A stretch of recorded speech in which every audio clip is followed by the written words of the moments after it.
Friday, June 11, 2021, coming up on Roland Martin Unfiltered. Attorney General Merrick Garland announced that the Justice Department will review new and current state voting laws for violations and publish new guidance on early voting, mail voting, and voting audits, including doubling the number of lawyers working in the Civil Rights Division. We'll break it down with Judith Brown-Dianis and Cliff Albright of Black Voters Matter. In Milwaukee, a federal judge has halted a loan forgiveness program for farmers of color in response to a lawsuit from white farmers saying they're discriminated against. Really? We'll talk with John Boyd, who runs National Black Farmers Association. The U.S. Senate has officially confirmed the nation's first Muslim American federal judge. Derek Chauvin's attorney is requesting a hearing to impeach the verdict, claiming potential juror misconduct. And the Department of Justice under Trump, they were investigating. They got the phone records of members of Congress and their family members. Democrats are pissed, demanding investigations and saying, Bill Barr, we got some questions for you. And in our Education Matters segment, we'll talk with former Education Secretary John King about critical race theory, also in his run for the governor of Maryland. It's time to bring the funk on Roland Martin Unfiltered. Let's go. He's got it. Whatever the miss, he's on it. Whatever it is, he's got the scoop, the fact, the find. And when it breaks, he's right on time and it's rolling. Best believe he's knowing. Putting it down from sports to news to politics. With entertainment just for kicks, he's rolling.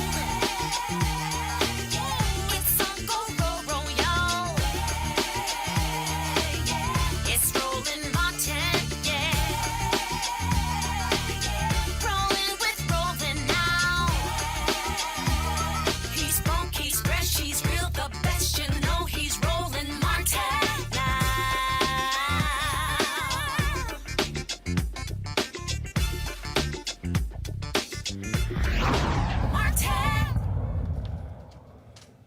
While states across the country are trying desperately to suppress the right to vote led by Republicans, the Department of Justice has laid out its plan to ensure everyone's vote will count. Today, Attorney General Merrick Garland announced the department would be doubling its staff, focusing on protecting the right to vote as states pass new voting laws. Here is some of what he had to say. Today, I am announcing that within the next 30 days, we will double the division's enforcement staff for protecting the right to vote. We will use all existing provisions of the Voting Rights Act, the National Voter Registration Act, the Help America Vote Act, and the Uniform and Overseas Citizens Absentee Voting Act to ensure that we protect every qualified American seeking to participate in our democracy. We are scrutinizing new laws that seek to curb voter access, and where we see violations, we will not hesitate to act. We are also scrutinizing current laws and practices in order to determine whether they discriminate against Black voters and other voters of color. Particularly concerning in this regard are several studies showing that in some jurisdictions, non-white voters must wait in line substantially longer than white voters to cast their ballots. We will apply the same scrutiny to post-election audits to ensure they abide by federal statutory requirements to protect election records and avoid the intimidation of voters. In that regard, we will publish guidance explaining the civil and criminal statutes that apply to post-election audits. And we will likewise publish guidance with respect to early voting and voting by mail. And because the upcoming redistricting cycle will likely be the first since 1960 to proceed without the key pre-clearance provisions of the Voting Rights Act, we will publish new guidance to make clear the voting protections that apply to all jurisdictions as they redraw their legislative maps. Under the supervision of the Deputy and Associate Attorneys General, the Department will implement its responsibility under Presidential Executive Order 14019, promoting access to voting. Those include ensuring access to voter registration for eligible individuals in federal custody. They also include assisting other federal agencies in expanding voter registration opportunities as permitted by law. We will also work with Congress to provide all necessary support as it considers federal legislation to protect voting rights. Although we will not wait for that legislation to act, we must be clear-eyed. The Shelby County decision eliminated critical tools for protecting voting rights. And, as the President has said, we need Congress to pass S1 and the John Lewis Voting Rights Act, which would provide the department with the tools it needs. Joining me now is the co-founder of Black Voters Matter, Cliff Albright, and Judith Brown Diane is Executive Director of the Advancement Project National Office. Glad to have both of you. Cliff, I want to start with you. What do you make of this announcement from the Attorney General, Merrick Garland? Do you believe it's going to make any difference? Well, thanks, Roland, and glad to be here with Judith. You didn't tell me I was going to be on for a superhero, but yeah, I think it's a good start, the announcement.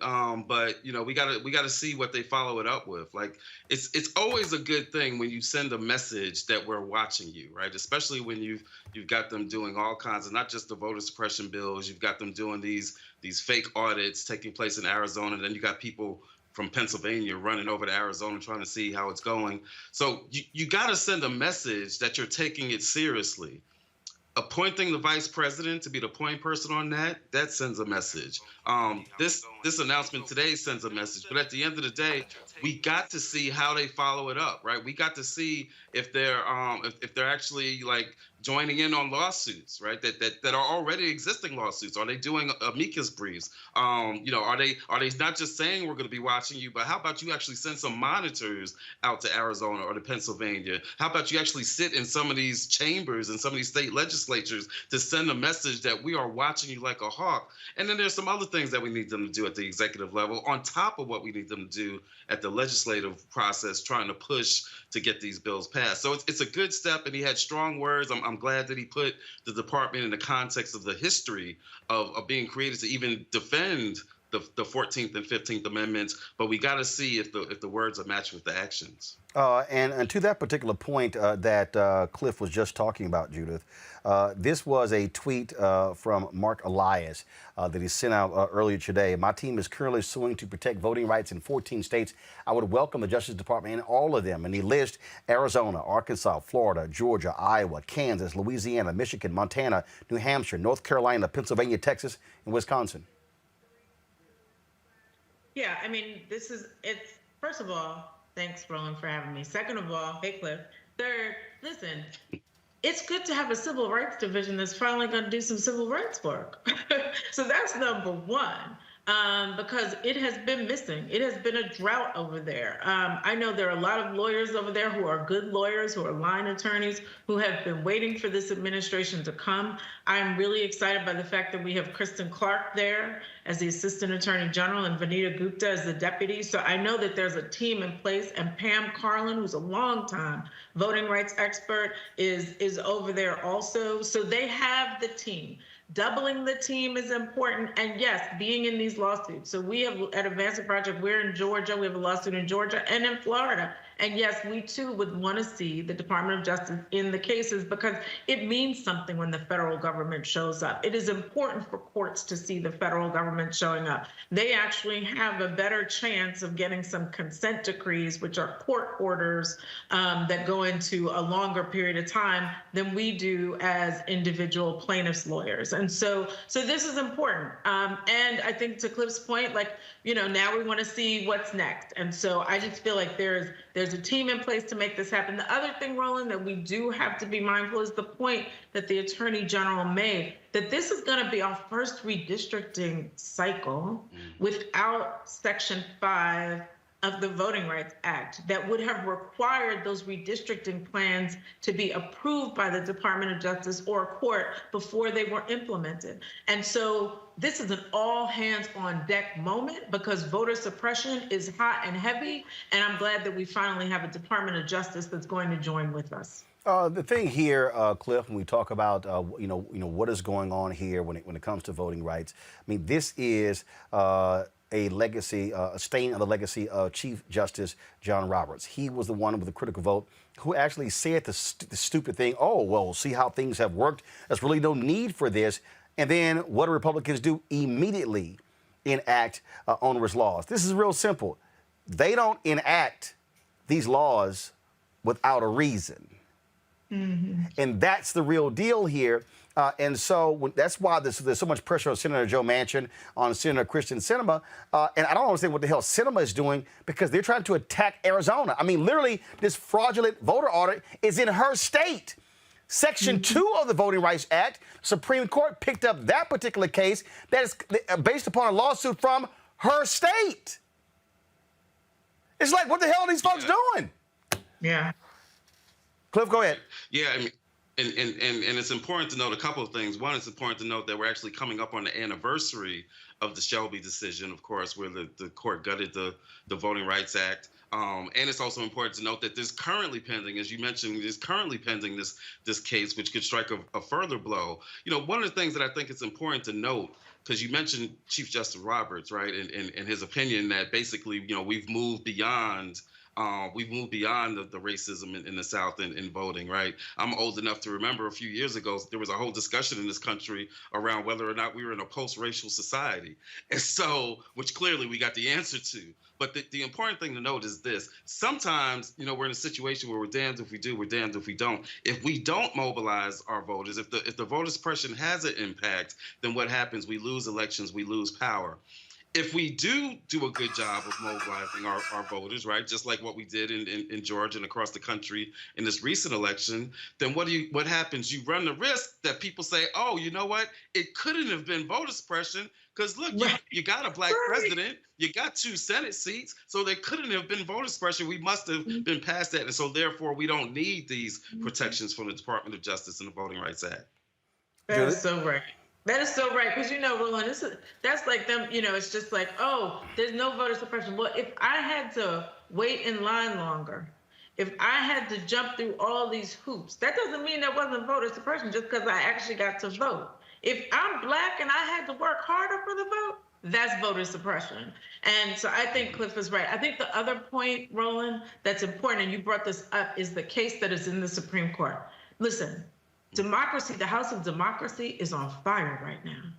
And people need to understand that we need these bills passed in Congress because the Supreme Court has a case that could take away the last tool that we have to protect our voting rights. And that is Section 2 of the Voting Rights Act.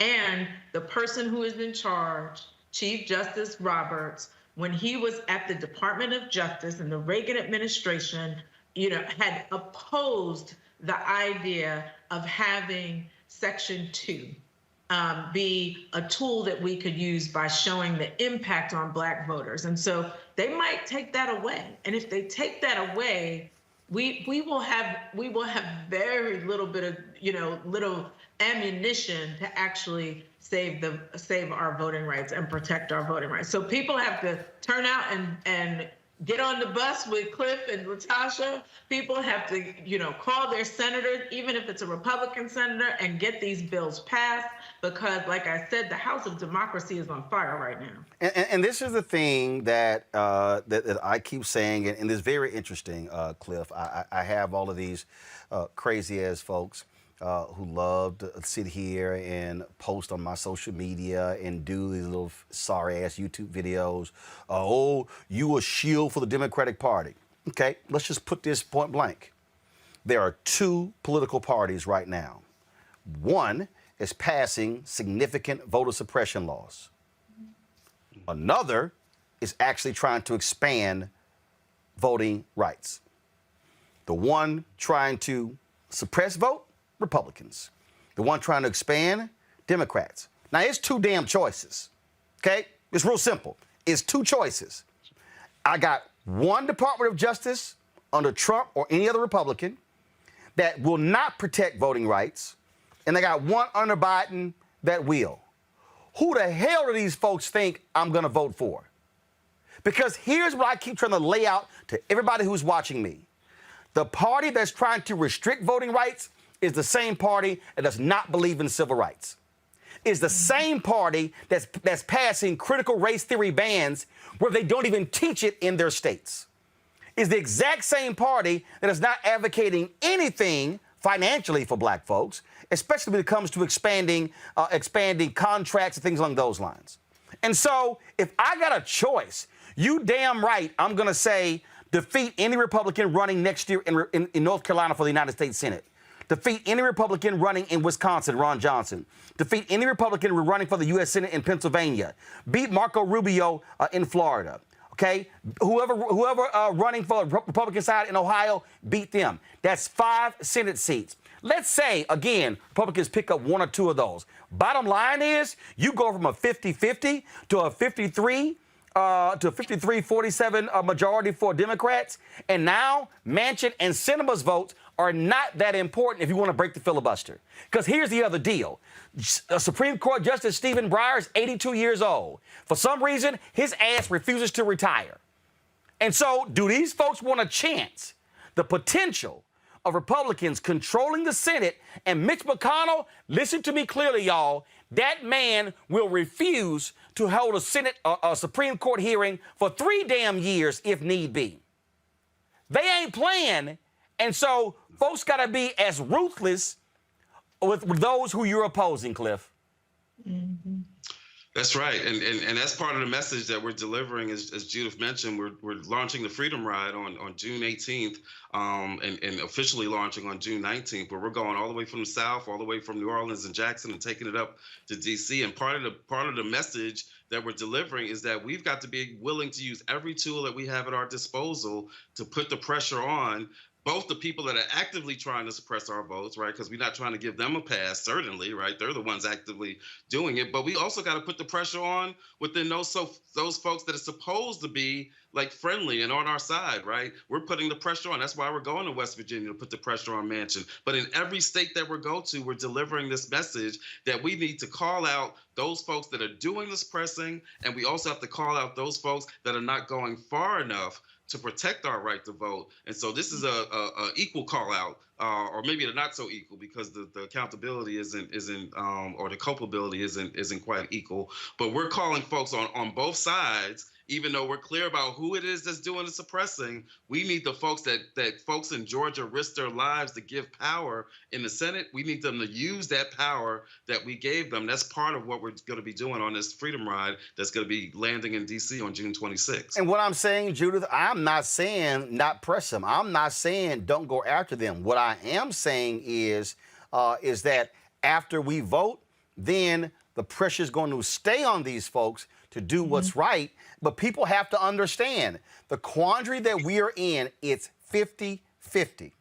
And even for my contempt for Manchin or Sinema on this very issue, here is the reality, and we have seen this, okay? If Manchin or Sinema decides to say the hell with the Democratic Party and become Republicans, tomorrow Mitch McConnell is the majority leader. That's right. Mitch McConnell controls the agenda. And for everybody who doesn't understand history, 1984, 1988, Reverend Jesse Jackson runs for president.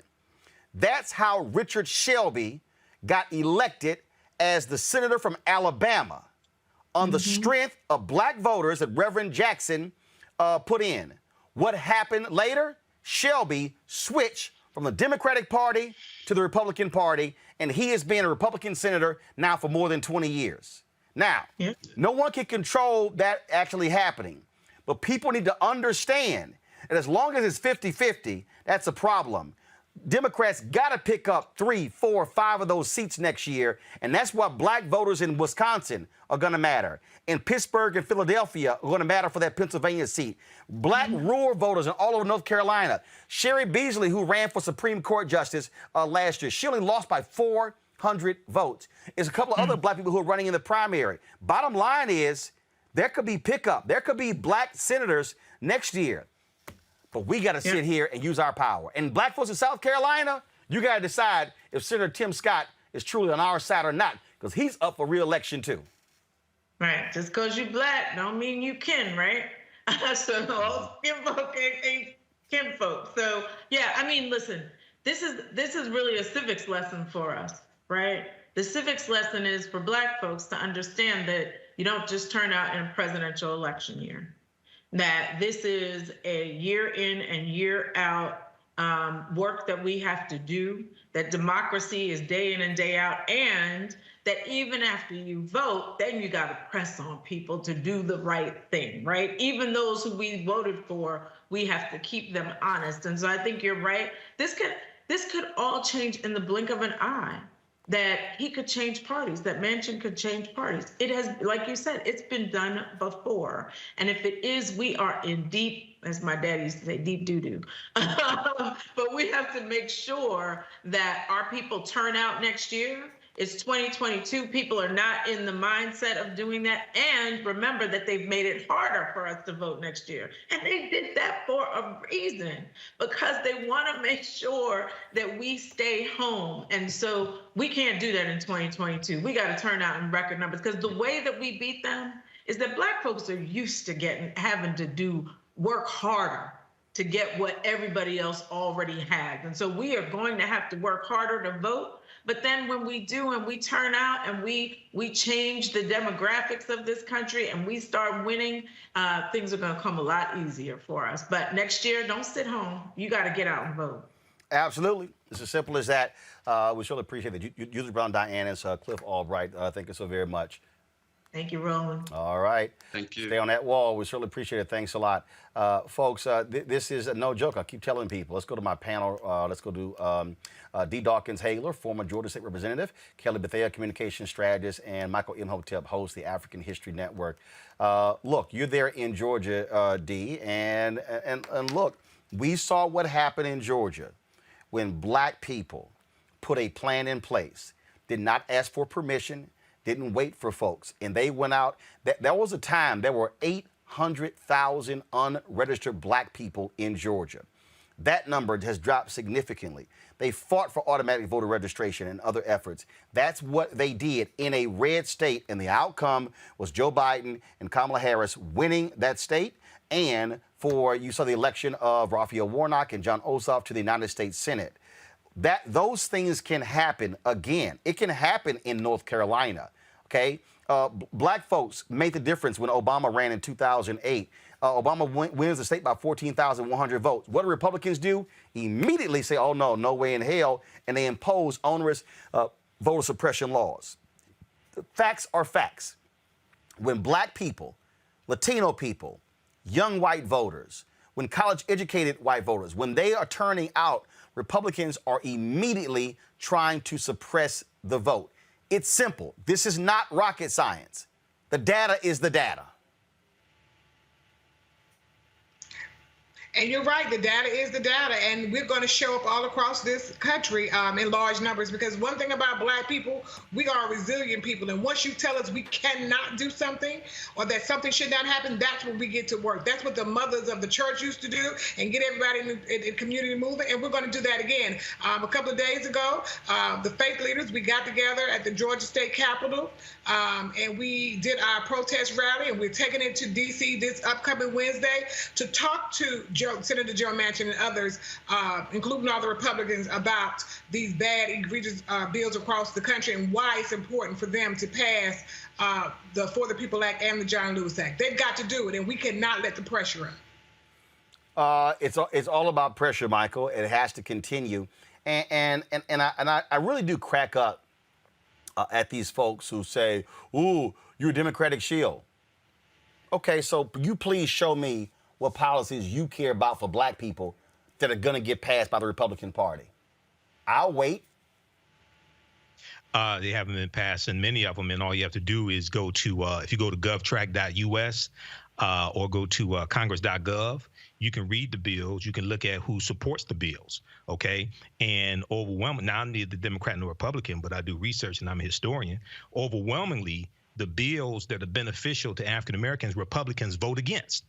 People talk about the George Floyd Justice and Policing Act. That passed the House of Representatives March 3rd, 2021 by a vote of 220 to 212. 212 Republicans voted no on the George Floyd Justice and Policing Act. The only people that voted for the bill were Democrats. You may have had one or two independents in the House that voted for it. So all you have to do is track these bills, look at who's supporting them. But very quickly, Roland, this is good news coming from the Department of Justice, but that's the result of voting. And people saw you could either have a Joe Biden Department of Justice or you can have a corrupt to the core Donald Trump Department of Justice. We saw just what came out yesterday about William Barr. I know you're going to talk about this. The investigation from the spying on the members of Congress, Democrats in Congress. So you mentioned 2012, Barack Obama reelected. Right after that, 2013, Shelby County versus Holder, U.S. Supreme Court case, okay, which weakens the 1964 Voting Rights Act. Within 24 hours of that U.S. Supreme Court verdict, Republican-dominated states start passing new voter restriction bills, okay? And we see this taking place today with the voter restriction bills, but the voter restriction bills pushed by Republicans in these state legislatures is connected to these state legislatures banning critical race theory. It just happened in Florida yesterday, okay?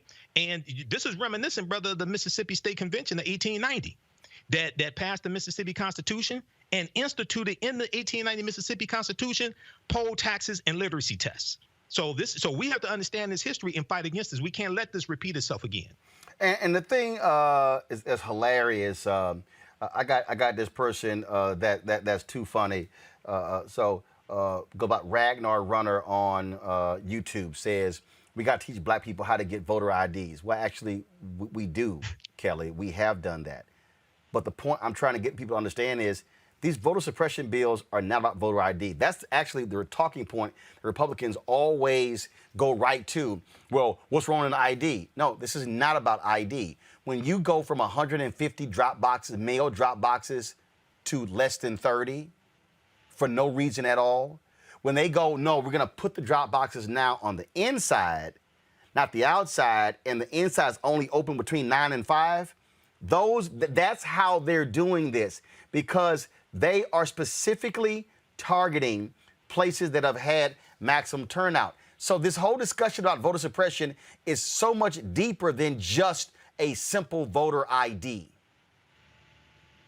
You're absolutely right. I never thought it was about a voter ID in the first place, because it's not. At the root of all of these policies that are popping up and have been popping up, whiteness is at the center of it all. And it's on both parties' ends. You know, like, Democrats think about whiteness, Republicans think about whiteness. The only difference is Republicans are thinking about whiteness as a power tool that is being depleted by the day, because whiteness is dying by the day. And the fact of the matter is, they know that power lies in the vote. They realize that they're losing power, and they're banking on us. They're banking on Democrats. They're banking on Black people. They're banking on other people of color to not pay attention, to not care anymore. Because let's face it, 2020, 2016 and 2020, both of those elections, that was a lot of voter fatigue on our end. That was a lot of trauma, frankly, on our end as voters. And they are banking on the fact that we don't want to go through that again. But the problem with that is whether we want to do it or not is irrelevant.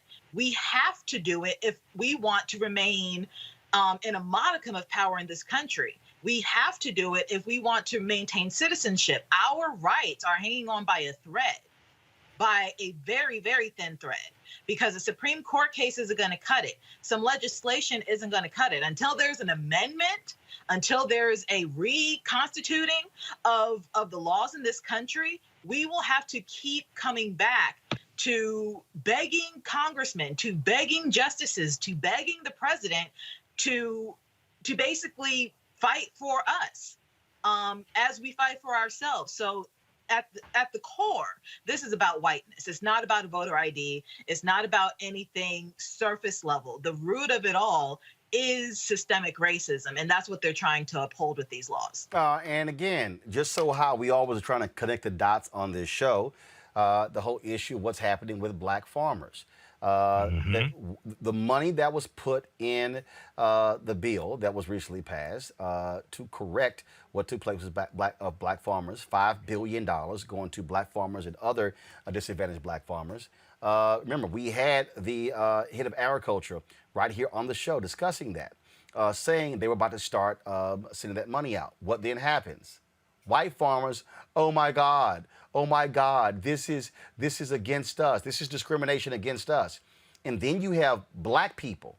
Yes, then you have black people like Senator Tim Scott, who goes on Face the Nation and is saying the exact same thing these white farmers are saying. Oh, this is reverse racism. Okay, but I don't recall Senator Tim Scott saying a damn thing about black farmers and the little money they got out of the $25 billion that's sent out, where the white farmers got all of that money. Okay, and this is a loan forgiveness program. Our farmers of color. U.S. District Judge William Griesbach out of Wisconsin has temporarily suspended the program due to the lawsuit alleging it discriminates against white farmers. Now, it will pay up to 120% of direct or guaranteed farm loan balances for Black, American Indian, Hispanic, Asian American, or Pacific Islander farmers as part of the COVID-19 pandemic relief plan. Again, for all of y'all people out there who saying ain't nothing happened with black people, no, this is not a black-specific program. But guess what? If you look at those numbers, you're likely going to have black farmers who are going to get more of the $5 billion than all the other groups out there. Okay? So just for y'all folks who keep saying there's nothing that's been done for black people. Joining us right now is John Boyd, founder and president of the National Black Farmers Association. John, glad to have you back on the show. We've talked about this here. This is no shock that they went to a federal judge in Wisconsin, where a lot of these white folks are, to get them to rule. And while I'm talking about connecting the dots, when whoever you vote for, the president gets to nominate federal judges. The Senate gets to confirm federal judges. And so those 100 federal judges Mitch McConnell held up under Obama that Trump was able to appoint, that's what you're dealing with here. And so there's a direct correlation to public policy passed by policymakers that impact black people that federal judges can either affirm or deny. That's correct. And Roland, you know, it's a national disgrace that here we for 30 years, and the last time I was on your show, I was urging Secretary Vilsack to get the payments out to the farmers as quickly as possible. And if he had got the monies to us, we wouldn't be caught in this trick bag here, so to speak. But here you have white farmers who have filed in, so far, 6 different federal courthouses around the country, Texas and Wisconsin and all of these other states around the country. And we'll probably wind up in the Supreme Court, you know, trying to put all these cases together. The National Black Farmers Association has already filed an amicus brief, you know, opposing all of this, you know, rhetoric. And here you have, just like you described, Roland, one of these Republican judges who says it's going to be some sort of harm to white folks if you pay black people. Anytime in this country you put money, black people in the same sentence in the federal government, everybody goes crazy. This was only a small tad bit of what we had in the whole Booker bill. So we broke that off thinking we could, you know, get it through without a whole lot of pushback. And so far we've had banks that came out against us. We talked about that the last time. And now you have all of these lawsuits around the country from primarily, you know, white farmers who don't want to see black and other farmers of color get a dime in this country. And you know, when did we say enough is enough? And I was listening to you on your commentary. You've done a great job of Black America Wake Up and look at this. You know, here you have a targeted group of people who've been discriminated against by the federal government. We lost millions of acres of land. It's been documented, and we didn't get injunctive relief in either of the 2 lawsuits. Injunctive relief being land and inventory and or debt relief that we've been asking Congress for. This is not a new program for white farmers that excludes white farmers.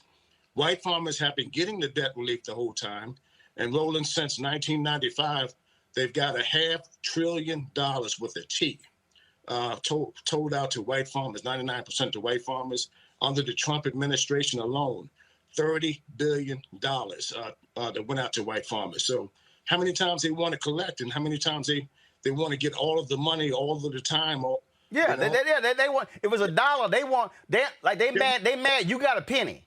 Oh no, they want that penny too. But I also need you to respond, John, to these ignorant black people who I see commenting who go, well, this is just a small pittance. This really is nothing.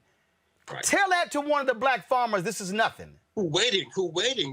We have farmers who call here, Roland, every single day at the National Black Farmers Association. Brother Boyd, when are we going to get this debt relief? We have black farmers who are waiting on the brink of farm foreclosure. That means we lose more land, we lose more black farmers if we don't get these payments and relief out to black farmers. And as I talked about earlier about the conversations with Secretary Vilsack, you have to move swift with stuff like this and giving these people all this time to come out against the measure. And if they had told the money out the way that they did white farmers immediately after the bill passes, the monies are deposited into their checking accounts or whatever have you there, the same swift action should have been done. And this particular law is no longer a bill, people. It's a law. And we haven't received the monies. And the thing is, when I hear these nutcases go, well, the black farmers need reparations. Well, okay, please explain to me when that's going to pass. Hell, a study can't even get passed. The reality is this got passed. This got passed. It got passed, Roland. And you know how long I was talking to you about debt relief, Roland, on your television show 10, 12 years ago. And this has been going on for 30 years. And it just passed, people. So all of these years of struggle, we get it. And now we have, like you say, black people who are lost, are lost, bald, and high weeds that don't understand history. And for people who don't understand history, we take this a quick second and tell them slavery was wrong and held on American soil. Sharecropping was wrong and held on American soil. Jim Crow laws that took millions of acres away from black farmers was wrong. And every time they come out saying these type of statements, they always leave the fact of what history did to black farmers and in this case, black people in this country. So here's what these white farmers are banking on. So everybody needs to understand. What they're now banking on is federal judge puts a stop to it. It gets appealed. It now goes to the next level. These white farmers want this to go all the way to the Supreme Court. So a 6-3 conservative Supreme Court, okay, which is anchored by that clueless Clarence Thomas, that they will declare this to be unconstitutional. So black farmers aren't able to get this money. That's what these white farmers are trying to do. Well, that's what they're doing right now because they're delaying the payments to black farmers. And right now, Roland, probably as we speak, we're probably looking at a 2-year court battle, to say the least, because I'm going to fight them all the way to the Supreme Court. And, we have to win the public support here. We need the support, especially in this case of Black America, to wake up and start talking about this travesty. Here we have a law in place and we have white farmers and, like you said, some naive brothers out there on the wrong side of the issue who are saying they don't want us to receive the money, that it's going to harm them if we compensate black farmers and Hispanic farmers and Native American farmers, all of the people who have been harmed, by this government. Something is terribly wrong with that picture. It is. And so, look, we've been right there with you and National Black Farmers. A whole lot of people out here running their mouths who have not been talking about this issue. Unfortunately, it's a lot of mainstream networks who have not been calling you, having you on a regular basis. And that's exactly, and they really do because, this is a big issue here. You got land and money in the same sentence, and for black people, that's a whole lot. And we have to get on top of this, and we have to stop the land loss. And the only way to do that is to get money in the hands of needy black farmers and other farmers of color in this country. Well, and what people also don't realize is that you're seeing a renewed focus also among younger African Americans who are now looking at farming. As a sister I know, Rachel Ponder, she's an activist out of Georgia, and she's actually going through classes now to become a black farmer. And so you're seeing African Americans who are creating urban farms, who are creating this to deal with food deserts. And so people need to understand that there are black people in rural America who this impacts. We're talking about Virginia, Georgia, South Carolina, North Carolina, Alabama, Tennessee, Texas, Florida. But it's also, these things impact what's happening in inner cities where African Americans are trying to become more self-reliant, even with urban farms. And as we go, Roland, we have a scholarship program we just announced probably about $4 million scholarship, a full ride for 4 years. And we need young Blacks to apply for this scholarship. So they can look at that on the National Black Farmers Association.org or blackfarmers.org. Go out and apply. We got to get young Blacks, just like you said, back into farming. And this is the best way to do it by educating them. And we'll be sure to get that out, and I'll push that on social media as well, because yeah, the opportunities are there. My brother actually was a business major at Texas A&M, then ended up actually graduating with an agricultural economics degree. Because there were all of these companies were looking to hire Black folks in agriculture.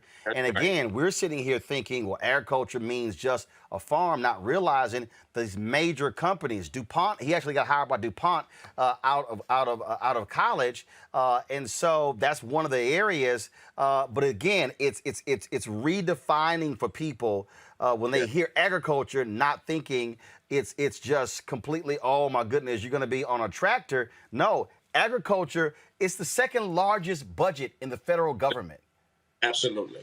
Well, Roland, you're hitting all the nails with the hammer, and we got to be a part of that. And we have to get more Blacks into agribusiness in this country. And, for the people who guide the food, guide the country, people. We got to get a foothold and start to control some of the food that's produced in this country, so we can start directing the way that things are run in this country. All right, then. John Boyd, we really appreciate it, man. Thanks a lot. Thank you, brother, for having me. Thank you, sir. I want to bring our panel back in. When I was just talking about, again, redefining what these things means. I sort of think about, Michael, I remember when I was at a sister who was graduating from Texas A&M with a degree in marketing. And I was telling her to apply for a job at the newspaper where I worked. And she was like, newspaper?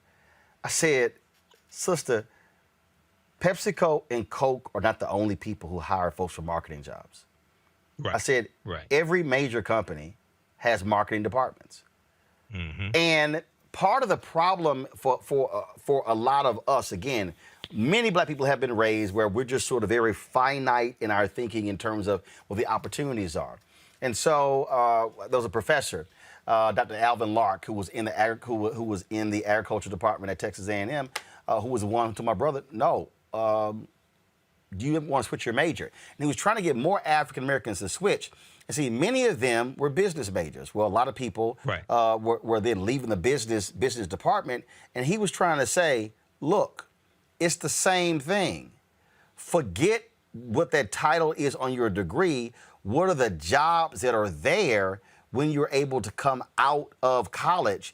And that's the thing, the opportunities that are made available. Yeah, that's true. I remember, my degree's in business administration with a major in marketing. And, I remember in the business school, a lot of us are geared towards corporations or those in accounting. At the time, it was the big six accounting firms. They're geared toward the big six accounting firms. Those in marketing were geared towards some of the big ad agencies, things like this. And then you learn about the reality of racism out in the real world. And that's when I learned how racist marketing really was and advertising agencies really were, things like this. But yeah, there's a resurgence when it comes to urban farms. Okay, we see that here in Detroit, brothers like Malika Kinney and others, D-Town urban farms. And this bill right here, I want people to really, really understand. I don't think people understand that this $4 billion in loan forgiveness, this is in the $1.9 trillion American Rescue Plan. No Republicans voted for this bill in the House of Representatives or the U.S. Senate. Zero. No There's over 200 Republicans in the U.S. House of Representatives. They voted no. The 50 Republicans in the Senate voted no on the bill. The only reason why you have this bill is because African Americans, Latinos, and others went out and voted in 2020. And then you had John Ossoff and Raphael Warnock. They win in Georgia. Okay.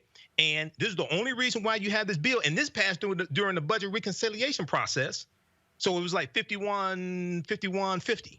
That's the only reason why you have this. And it was Senator Cory Booker and Senator Raphael Warnock who put this portion into the bill for Black farmers. Now lastly, you had Tom Vilsack on the show. And Tom Vilsack did an interview with the Washington Post March 25th. He talked about how under the Trump administration in 2020, white farmers got almost $26 billion. Almost $26 billion. African-American farmers got 1/10 of 1%. They got 20.8 million out of 26 billion. None of these white farmers were talking about discrimination when that happened. Senator Lindsey Graham wasn't talking about discrimination against black farmers because they only got 1/10 of 1%. Senator Tim Scott, who is really the Isaiah T. Montgomery of the Republican Party, and Isaiah T. Montgomery, he voted along in 1890 Mississippi. He voted along with the new Mississippi Constitution that was discriminating against black people. That's Senator Tim Scott, the new Isaiah T. Montgomery. So this is an example of how elections have consequences, brother.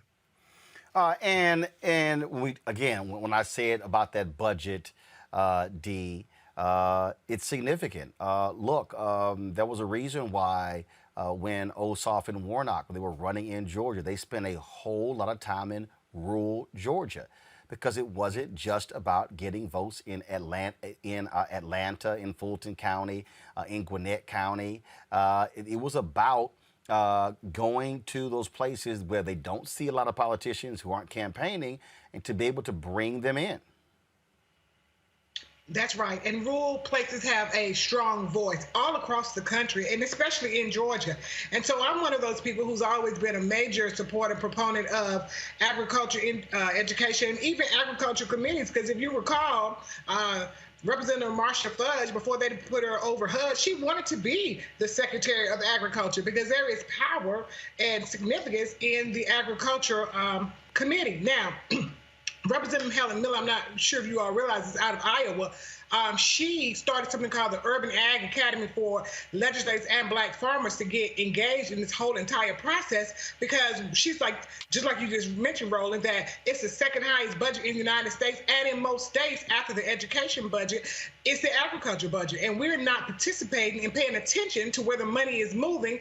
And once we do and realize it's time to get our just due, then they change the rules of engagement or call it racism. And so we have got to pay attention to how this money moves in agriculture, because a lot of people don't even realize what all is involved in agriculture. They just think it's farming. I mean, agriculture is so vast and so broad that most of the black people who are unemployed now could go and get jobs in agriculture. There's so many jobs open in that field because it's so broad. So we've got to get on top of this, and we've got to continue to fight for our black farmers. So thank you for standing up with them. Kelly, when we talk about food in this country, how many black people eat French fries at McDonald's? Mm-hmm. They got to buy potatoes from somewhere. When you start talking about meat, when you start talking about chicken, when you start talking about, you could go on and on and on. Folks, people just totally ignore the food supply in this country. You don't have a robust food supply, you ain't got a country. And so that's why, and the thing that people also don't realize is, we talked about the USDA. The USDA has the largest government bank in America. A significant number of things that are built in rural America are financed through the bank that's in the Department of Agriculture. No, you're absolutely right. And I can't remember which of us actually said it, but the fact that the reverse racism mantra is being introduced into this conversation is just really absurd, because reverse racism doesn't exist at all. But specifically when it comes to black farmers and them getting their just due, if we look at the history of just how systemically racist the agriculture industry has been to black people in this country, the fact that there's even a modicum of an advantage with the American Rescue Plan Act for black farmers isn't even a leg up. It is just to balance the scales. So for Republicans and others who think that just because a black person is getting some type of advantage means that they are getting a leg up or somehow going to be better than their white counterparts. It just shows you, again, how I was saying in the previous segment, just how insidious and how racist this system really is. This isn't reverse racism. You're balancing the scales. This is not a a situation in which, one, you don't even have a whole lot of Black farmers. They need all the help that they can get. And we need to really pay attention to the fact that they need help. And that, like you said, USDA has the funds, they have the means to make sure that everybody is on the same playing level and the scales are balanced. And that's all that the American Rescue Plan Act aims to do. Any other leg of the conversation is really just stemmed in jealousy and prejudice. No, indeed, indeed. Folks, got to go to a break. We come back. We're going to get the updates in the Derek Chauvin case. Also, Donald Trump, the thugs in his Department of Justice spying on Democrats. Ooh. And these fools wanted him elected for 4 more years. That's next on Roland Martin Unfiltered. I believe that people our age have lost the ability to focus the discipline on the art of organizing. The challenges, there's so many of them and they're complex. And we need to be moving to address them. But I'm able to say, watch out, Tiffany. I know this road. That is so freaking dope.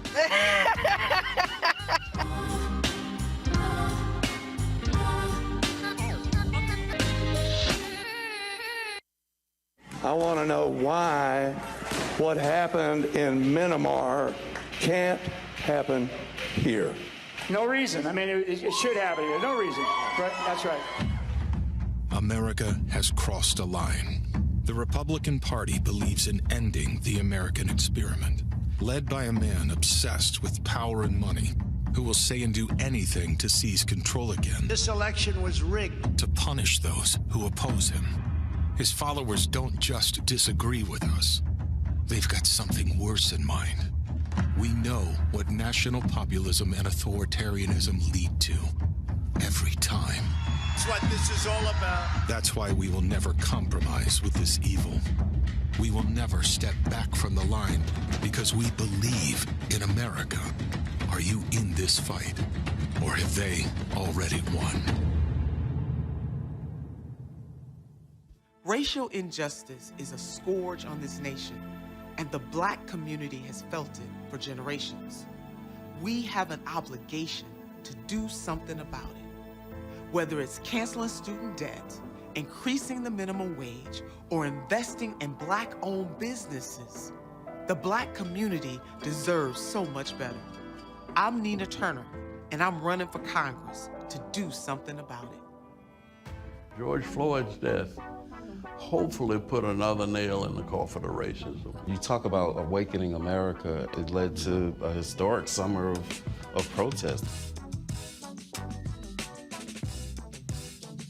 I hope our younger generation don't ever forget that nonviolence is soul force. Priceless.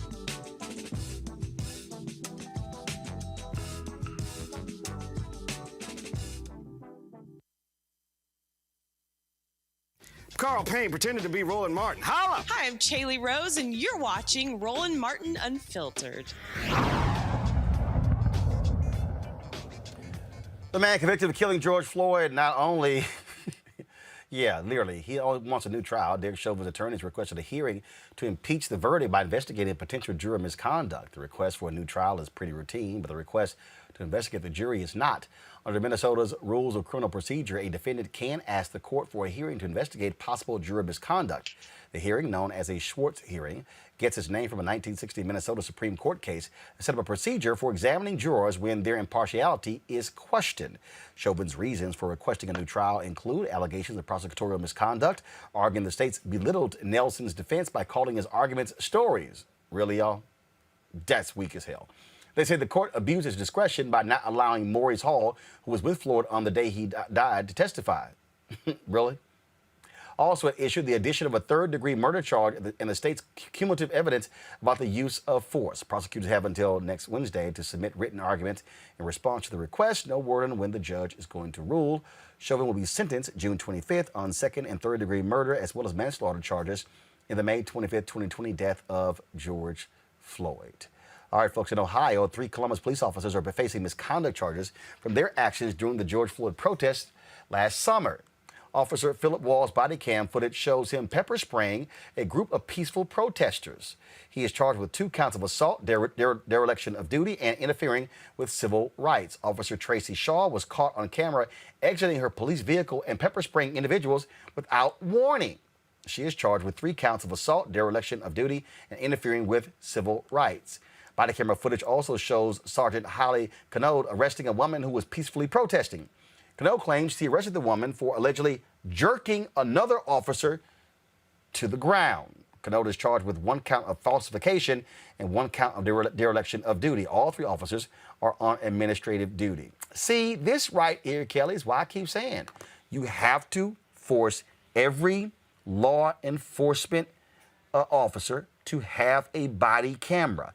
They must be turned on at all times. This is necessary so we know exactly what they're doing at all times. Their own body camera footage may send them to jail.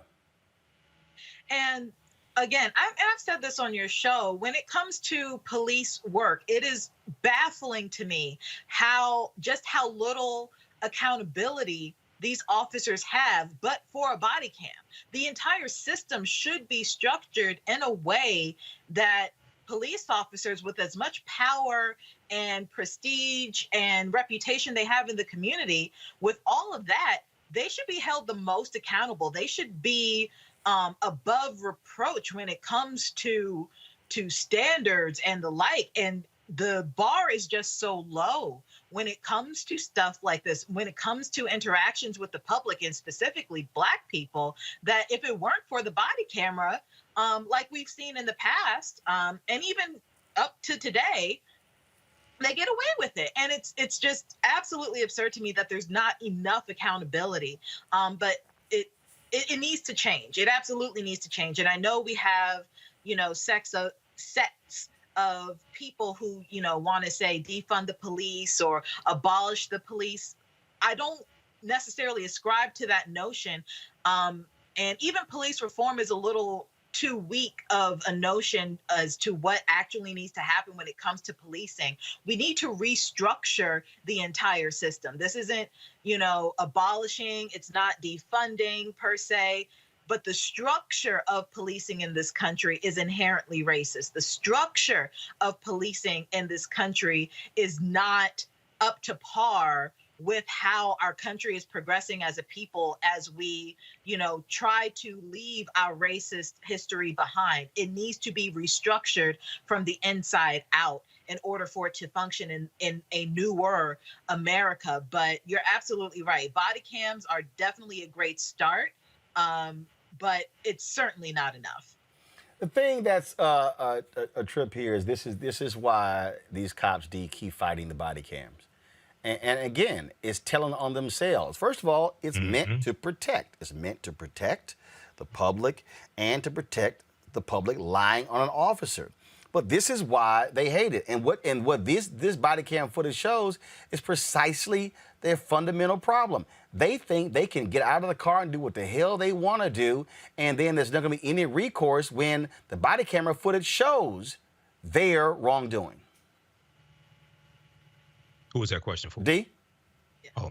Absolutely. And as a matter of fact, I think police departments should be fined across this country if they don't have the body cams running. Because what would we have done without body cams and cell phone cameras in the last 5 years? I mean, it basically has always been our word against law enforcement. And they have been very egregious in their behavior towards us with profiling and racism and prejudices. And so I think that for me, all of my children have cameras in the car because on the window, because I don't trust law enforcement enough. And I hate that I'm even saying that, but I don't even trust them enough to police in the right way, and not even police to protect in the right way. That's the right word, because it's always going to be our word against them. And so I think it should be mandatory that all police departments have it, because it's still not uniform across this country the way it should be, and that you're going to get fined if you don't. And if you find falsified it, you're going straight to jail. Do not pass go. Do not click. You're going to jail. You only get one chance, and then your police department's going to get fined for you lying as well. That's my opinion. And at the end of the day, again, I I am not. I'm not saying, Michael, and I keep saying this. It's not a be-all to end-all. It is not the solution to everything, but it is indeed a critical thing that's needed so we, the public, get to see everything that cop does. Absolutely. It's a critical tool. And every police department, there are approximately 18,500 police departments across the country. Every police department has to be outfitted with body cameras. And then also the other thing is the proper storage devices to store the videos as well, because they have to invest each year in the storage devices. And this is another reason why the George Floyd Justice and Policing Act has to get passed, has to get through the negotiations in the U.S. Senate.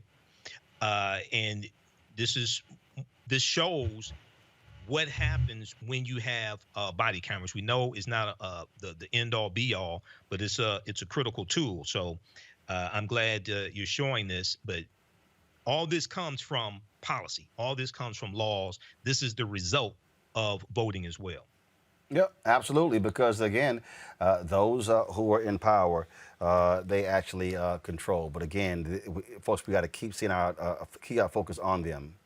Like in this story, in Philadelphia, police officers under internal investigation for allegedly deleting a suspect's cell phone video during arrest. On March 23rd, Jacob Giddings was sitting in a vehicle at a gas station when police approached him. According to the suspect's attorney, Lennon Edwards, an officer asked him for identification but did not explain the request. Watch this. Step out the vehicle, man. They're coming. Stay out the vehicle, man. When they come out, get out. Why you gotta get out, man? I got you on camera. Go ahead and grab me again. He wasn't even moving before they moved. Oh, he got me running back. Isn't that right? Oh, hit me. You hit me. I ain't touch you. Get out the vehicle, man. Get out the vehicle, man. Are y'all serious? Take your mask You're about to get sprayed.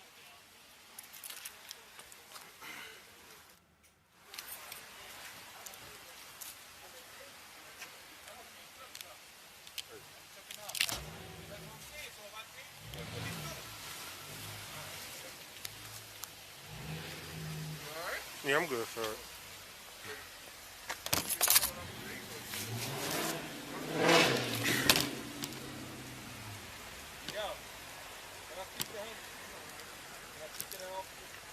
I think he's a little bit busy right now, sir. Tell him we can call him. Tell him to take you to the district. We gotta take you to the hospital. Because of all that, we got some. What? Everything that just transpired. I talk to you?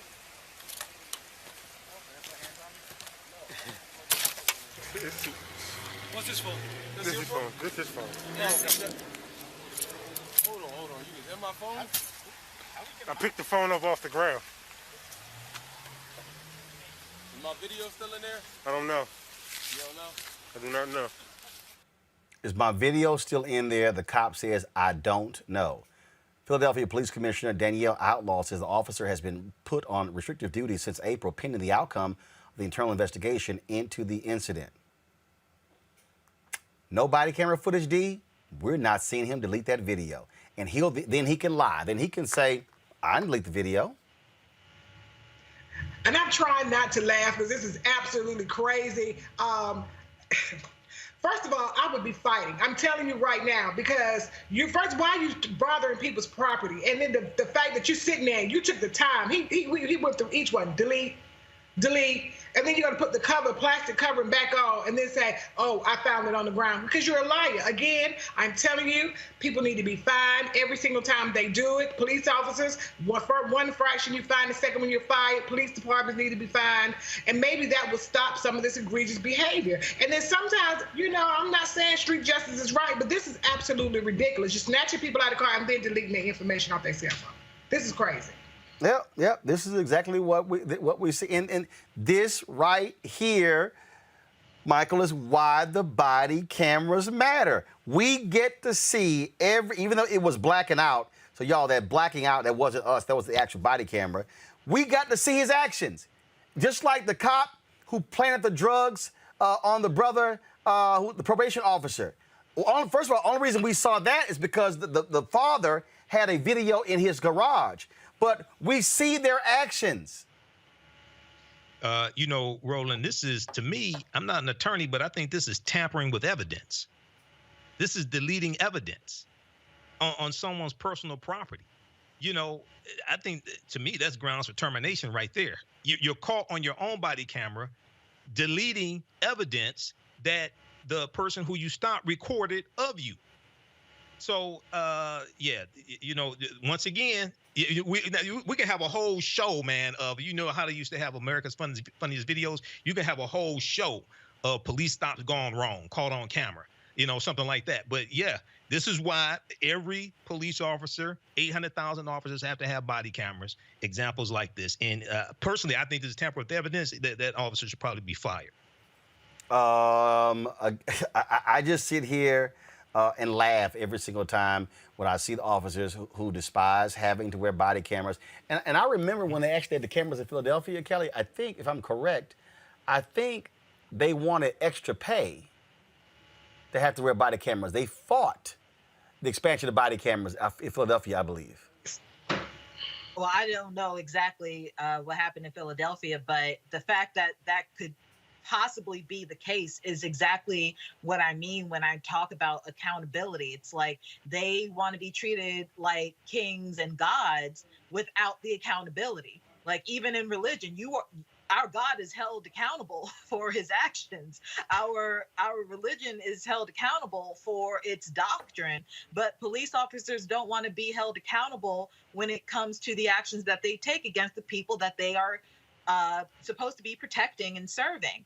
And I see some of the comments on YouTube regarding, you know, there's a difference between abolish and defund and the like. But at the same time, while that may be true, depending on who you ask, they look at all of these definitions differently. And when I talk about restructuring, abolishing the police won't necessarily do that. Restructuring means that it literally everything has to change, because some people think that abolishing means just get rid of police altogether and not have an alternative.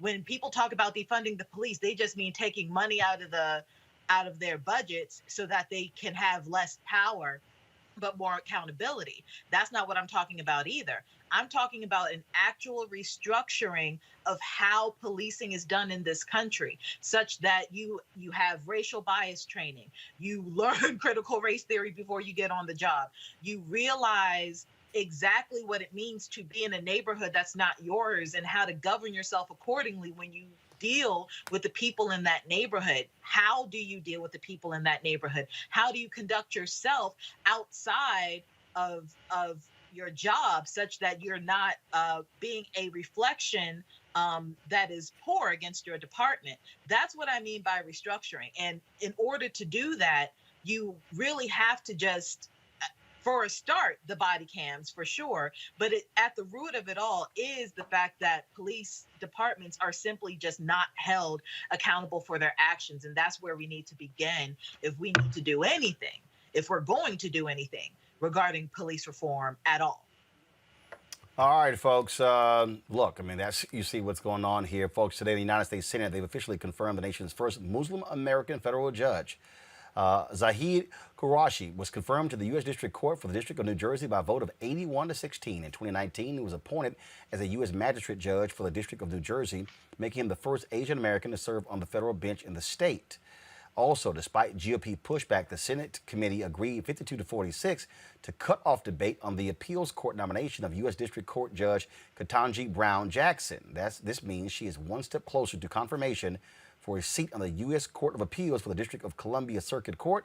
Confirmation by the full Senate is the next step in the process. Why are Republicans so going hard against Ketanji Brown Jackson? Because many consider her to be the next Supreme Court justice if a seat opens up. That's why they are doing this. Folks, in Pennsylvania, a state Democratic representative had his speech cut short after he noted the state's Republican lawmakers are 100% white. The heated moment came during a debate over a Republican proposal to regulate the disposal of fetal remains, one that Democratic lawmakers argued would force women to bury or cremate a miscarried fetus. Check this out. At a time when we should be coming together and discussing how to pull Pennsylvania out of the grips of COVID-19 and invest in our future and invest in women who we know bore a disproportionate amount of the impact of COVID-19. And instead, We're here focusing on a distraction, debating a bill that will never become law. But this feels normal for far too many of us. This is just another act in a political theater that has plagued this chamber for far too long. We are a legislature that has met more to remove mask mandates, strip executive emergency powers, and overturn free and fair elections than we have to make strategic investments in Pennsylvania's women, children, and families. Lastly, Mr. Speaker, it is not lost on me, and I'm sure it's not lost on many of the members here today, that this legislation is just one more unnecessary overreach in a grossly, predictably misogynistic agenda. An agenda pursued by by a party that is 100% white in a chamber that is 70% male. Oh, your boos mean Mr. nothing. Speaker, that's enough. Your boos mean nothing to me. I've seen who you cheer for. The gentleman will suspend. Mr. Speaker, for what purpose does the majority leader rise? I believe these comments are inflammatory to our members and to this esteemed chamber. We have tried to give latitude on this issue, both yesterday and today, but I will not have our members impugned or insulted or this kind of behavior on this floor. Are you not 100% white? Gentleman is out of order. 100% white, 70% male. Mr. Speaker. Turn off his mic. I mean, I'm just saying, they're upset. They're mad because he pointed out something that's factually correct. I mean, what is insulting and inflammatory about the truth? You know, like, call a thing a thing. I don't, and it is interesting to me that a white man pointed out that white men are 100% white. I mean, the irony is not lost on me there. But if you are going to be so insulted by the truth, then why are you there? Because if you're a legislator, you're supposed to be protecting the truth. You're supposed to be promoting the truth. You're supposed to be guarding the truth. But we all know by now that GOP and many jurisdictions are still, abiding by the big lie, which is the exact opposite of truth. So it does not surprise me the fragility of that chamber, the fragility of the GOP in Virginia, Pennsylvania, although Virginia too. But it doesn't surprise me, but it is all the more still humorous. I'm sorry, it's hilarious to me. And they always say hit dog will holler, and he was hollering so loud. And I was like, well, where's the lie? And why couldn't we have white boys in Georgia General Assembly cutting up like that? I mean, it would have gave me fodder for the day. I would have had a great time with popcorn and some drinks just watching someone get up talking about the all-white Republican Party in Georgia, because it is. Even in the chamber in Georgia, it's all white. So there you have it. They just don't. They can't stand truth, Michael. It just hurts them. Just hurts them. Well, this is why they're against critical race theory. This is why they're attacking the 1619 Project, even though, there's some flaws with the 1619 Project, but there's still parts you can use. They don't want the real history talk. They want to suppress votes. They want to suppress votes, and then they don't want to deal with the real history. But this is a case of a hit dog will holler. And props to State Representative Brian Sims, number one, okay, for calling them out. Number two, when the other guy got up to take a objection to what he said, he couldn't refute anything that he said. Okay, he couldn't refute anything that State Representative Brian Sims said. So, once again, this is an example, man, how a lot of people can't take the truth. Okay, they can't handle the truth. But he's absolutely correct. Yeah, I know. It's a little painful. Folks, got to go to a break. When we come back, we're going to talk about, of course, Trump and his DOJ investigate Americans. Hey, if y'all want to support what we do here at Roland Martin Unfiltered, everything that we do, every dollar you give goes to support this show, paying for staff, our travel, the events that we have coming up. We would love for you to actually join our Bring the Funk fan club. Our ask is $50 for each one of our members. That's $4.19 a month, 13 cents a day. You can give a variety of ways. You can, of course, use Cash App, $RM Unfiltered, PayPal.me/R Martin Unfiltered, Venmo.com/RM Unfiltered. Zelle is Roland@RolandSmartin.com, Roland@RolandMartinUnfiltered.com. And so please join us if you can. Also, if you're watching Facebook and YouTube, be sure to hit that like button because when you do, that, of course, increases our video being seen in the algorithms on both of those sites. We'll talk about Trump and his cheat and lying Department of Justice and their targeting of Democrats when we come back in a moment. Hello, I'm Nina Turner. My grandmother used to say, all you need in life are 3 bones. The wishbone to keep you dreaming, the jawbone to help you speak truth to power, and the backbone to keep you standing through it all. I'm running for Congress because you deserve a leader who will stand up fearlessly on your behalf. Together, we will deliver Medicare for all. Good jobs that pay a living wage and bold justice reform. I'm Nina Turner, and I approve this message. White supremacy ain't just about hurting black folk. Right. We got to deal with it. It's injustice. It's wrong. I do feel like in this generation, we've got to do more around being intentional and resolving conflict. You and I haven't always agreed. Yeah. But we agree on the big piece. Yeah. Our conflict is not about destruction. Conflict's going to happen.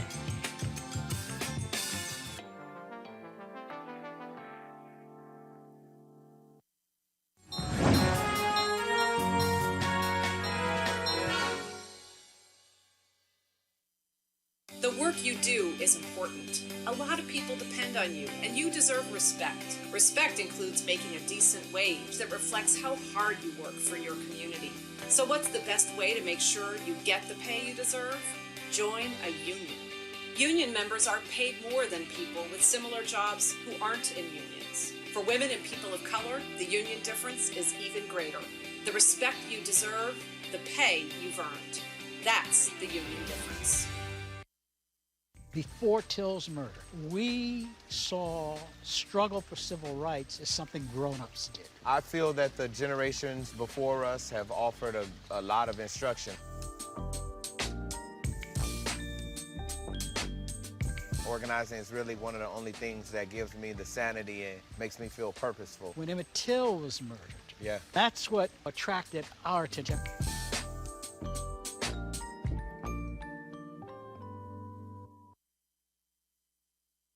Hi, my name is LaToya Luckett. Yo, it's your man Deion Cole from Blackish, and you're watching Roland Martin, Unfiltered. Stay woke.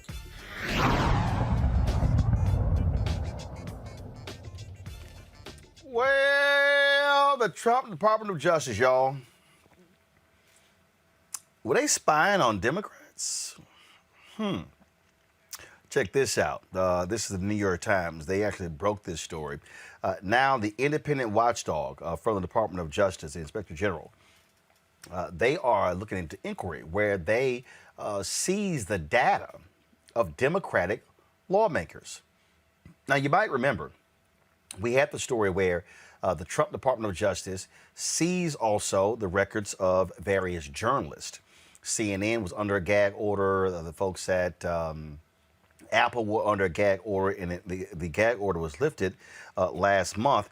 But what you'll see right here, Senate Democrats, they say they're going to launch an investigation as well. And so what they did was they didn't just seize the data of journalists. They also went after the data of 2 Democratic lawmakers, their aides, and at least one of their family members who was a minor. This was the actual story that posted from the New York Times. Hunting leaks, Trump officials focused on Democrats in Congress. And you go through the story here, it lays that out. This is quite an explosive story. It shows you, Michael, how thuggish the Department of Justice was under Donald Trump, how he ordered them to do so. And the thing that was also crazy is that it happened first under Sessions, and then Barr told them to go back and keep investigating. You know, well, this is something that I warned people about from the beginning, going back to 2015, 2016 about Trump. And I'm looking at the same article here from the New York Times. Trump was a thug from the beginning. And, you know, a lot of people talked about his connections to organized crime and things like this, his connections to Russians. But what do you think was going to happen? And Trump was telegraphing when Trump talked about the Department of Justice and FBI spying on his camp. Okay, he's really telegraphing what was happening. Okay, but this is an example of what happens when you have the wrong person in office who's a thug and corrupt to the core from the beginning, but can't handle that type of power. So yeah. So hopefully they use the full weight of the Department of Justice to come down on him and his cronies. And we saw that William Barr, it looks like William Barr perjured himself when he was questioned in front of the U.S. Senate about has he ever been directed to open up an investigation. Looks like he perjured himself also. So William Barr belongs behind bars. Kelly, this was the moment when then Senator Kamala Harris had a few questions for Attorney General Bill Barr, and you see how he was kind of hesitant to answer. Attorney General Barr, has the president or anyone at the White House ever asked or suggested that you open an investigation of anyone? I wouldn't. Yes or no? Could you repeat that question? I will repeat it. Yeah. Has the president or anyone at the White House ever asked or suggested that you open an investigation of anyone? Yes or no, please, sir? The president or anybody else? Seems you would remember something like that and be able to tell us. Yeah, but I'm trying to grapple with the word suggest. I mean, there have been discussions of matters out there that they have not asked me to open an investigation, but perhaps they've suggested. I don't know. I wouldn't say suggest. Hinted? I don't know. Inferred? You don't know. Okay. In your March, Attorney General Barr, has the president or anyone... See, D, when you can't answer a basic question like that because you kind of know that if you say no, you just committed perjury. Absolutely. And you know what? If it wasn't so egregious, I would, I really would be perplexed. But it's funny to me. It's funny to me that they will do whatever they can, and they went to extreme measures to spy on people in the Democratic Party, and Trump had no loyalty to them, and they risked their reputation. They risked, their integrity to try to do all of this stuff to protect him, to keep him in office, to uphold whatever foolishness he had going on. And look how he did both Sessions and Barr at the end of both of their tenures. I mean, just look at it. He has no loyalty. Trump had no loyalty and love for nobody except himself, and now Barr may pay the price and end up going to jail fooling with Donald J. Trump. And I kept telling folks, y'all work for a thug, you're gonna get taken down for thuggish actions, Kelly. Barr has always been interesting to me, not necessarily in a positive light, because if you look at his tenure as an attorney, especially in public service, his way of thinking regarding legal theory and how the Constitution should apply to the president has always been I don't even want to say antiquated. It's such that he likened it to a kingship. He always thought or implied that the president should have a lot more power and a lot more leeway within the government and within our justice system and within our constitutional powers to basically do whatever he wants. And because of Trump's ignorance and ego, Barr took advantage of that in the greatest sense, because look at what they were able to do under the Trump administration, and look at how Barr was bobbing and weaving Kamala Harris's questions so that he wouldn't necessarily perjure himself. There's still a possibility that he did perjure himself because he said that I don't know, but this looks like he actually did. So, I'm interested to see exactly how that is going to work out. But Barr himself has been very sneaky, very insidious when it comes to how the law is applied. Frankly, if he were able to create a star chamber for Trump, he would have. He did his best to do so, but thankfully we have a new administration that does not apply such antiquated legal theory and applications, so that everybody is again held accountable.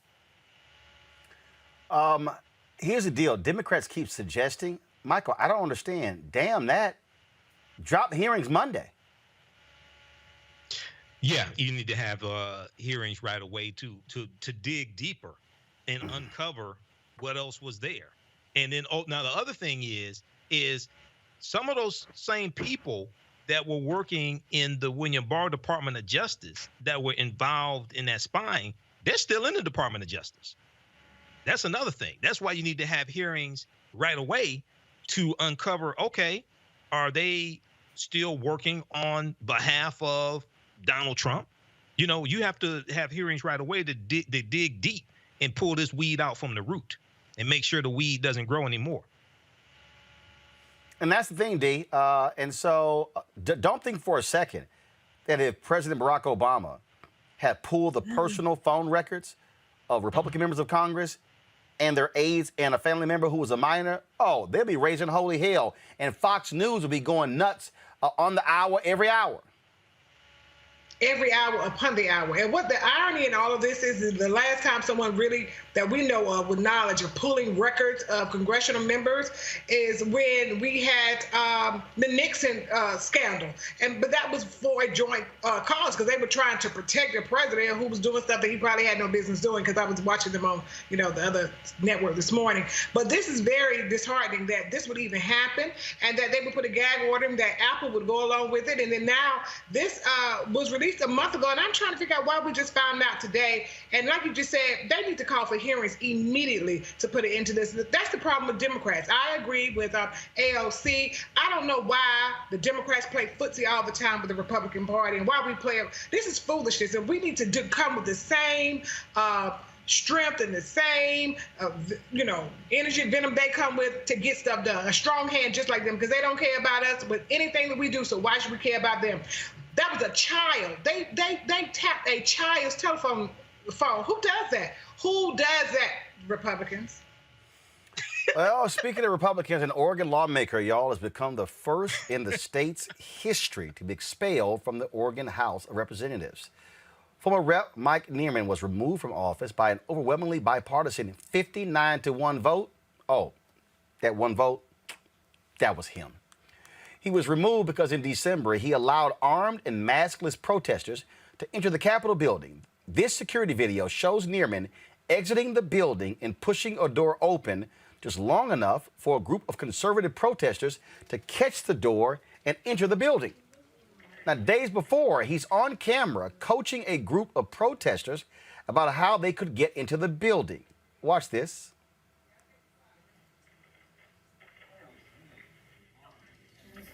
Affecting people coming in to meet with the... Yes, the Capitol's closed, and so you can't come to the Capitol. So yeah. the only real way we have is to come to the Capitol yeah. and show our faces, because yep. we can't come into yep. your office. Yep, I mean, that's it. And you can't always get replies. I had one of my PCPs sent a representative an email, asked him questions, and then when it came up, we got the same bill, yes, when the legislative meets. What if there's an emergency legislative meeting? Well, so she messaged him back the next day and said, hey, there's an emergency legislative meeting. What are you going to do? No, that was Monday or Tuesday. This is what? Yep. Wednesday. So we're talking about but you can't. So we're talking about setting up Operation Hall Pass, which I don't know anything about. And if you accuse me of knowing something about it, I'll deny it. But there would be some person's cell phone, which might be. That was just random numbers that I spewed out. That's not anybody's actual cell phone. And if you say, I'm at the west entrance during the session and text to that number there, that somebody might exit that door while you're standing there. Y'all, that beat, the fool actually gave his cell phone number out. He outed himself. Yeah. And they tried to say, well, I was actually joking. No, he was literally telling them how they could come into the Capitol. And now you see why Republicans in Congress do not want there to be a real investigation of what took place on January 6th, because they know what happened to him probably will happen to them. Yeah. Going to a break. When we come back on Roland Martin Unfiltered, our Education Matters segment, we'll talk with John King, the former Secretary of Education under President Barack Obama. We'll talk about why white folks just so upset with critical race theory, how stupid it is. We'll also chat about his run for governor of Maryland. That is next on Roland Martin Unfiltered. When you study the music, you get Black history by default. And so no other craft could carry as many words as rap music. I try to intertwine that and make that create whatever I'm supposed to send out to the universe. A rapper, for the longest period of time has gone through phases. I love the word. I hate what it's become, and to this generation, the way they visualize it. Its narrative kind of like has gotten away and spun away from, I guess, the ascension of Black people.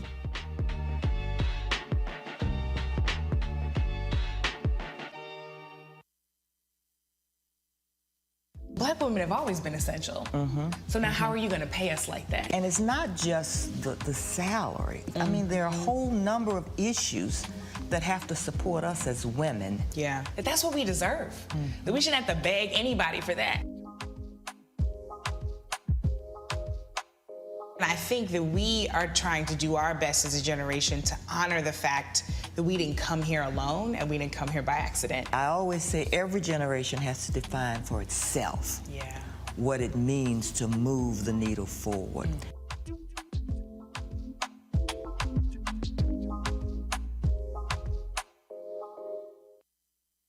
Black TV does matter, dang it. Hey, what's up, y'all? It's your boy, Jacob Lattimore, and you're now watching Roland Martin right now. Yee.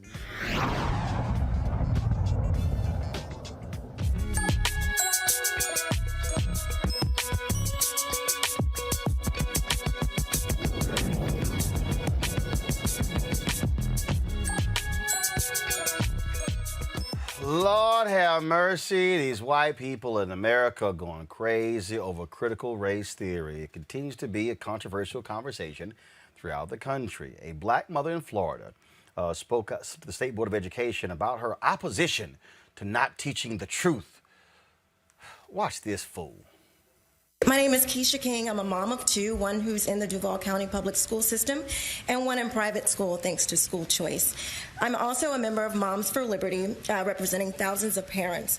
Just coming off of May 31st, marking the 100 years of the Tulsa riots, it is sad that we are even contemplating something like critical race theory, where children will be separated by their skin color and deemed permanently oppressors or oppressed in 2021.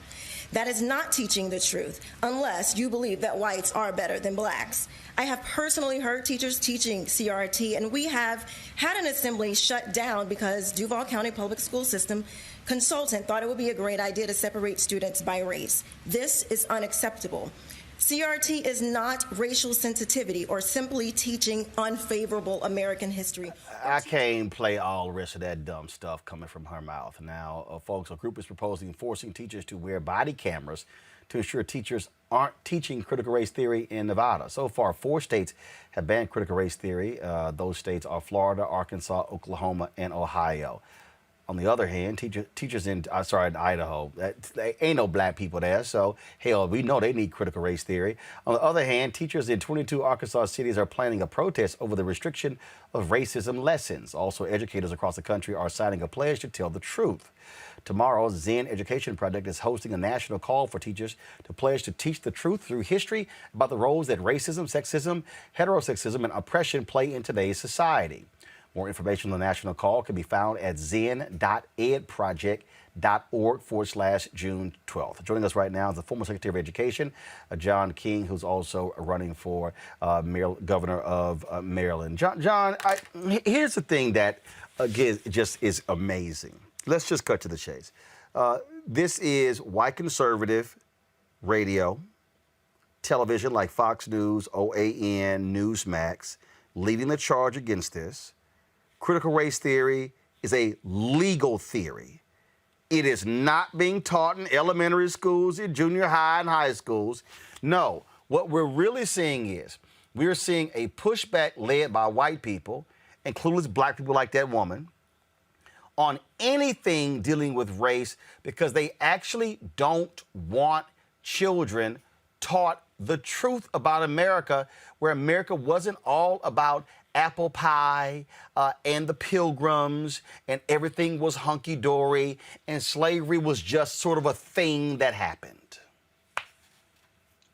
I think you're exactly right. Look, this is about trying to make sure that we don't tell the whole story.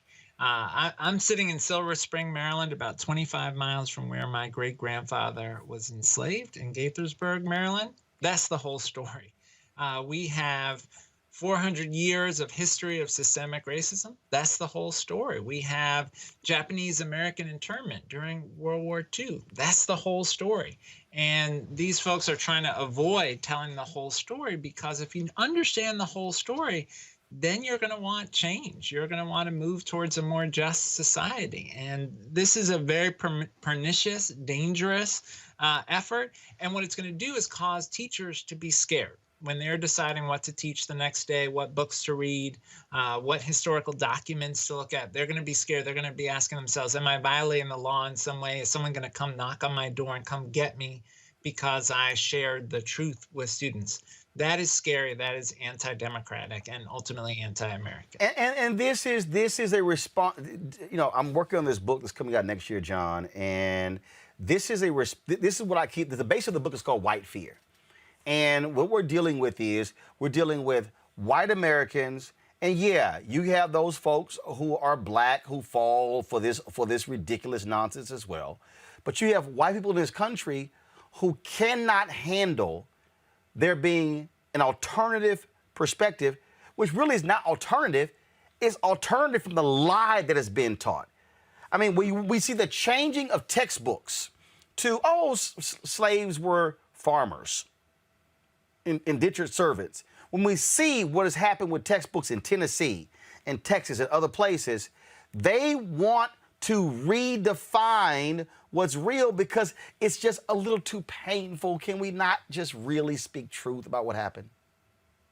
That's exactly right. Look, you were in Tulsa to mark 100 years since the race massacre there. Where they did not put it in the curriculum until 2019.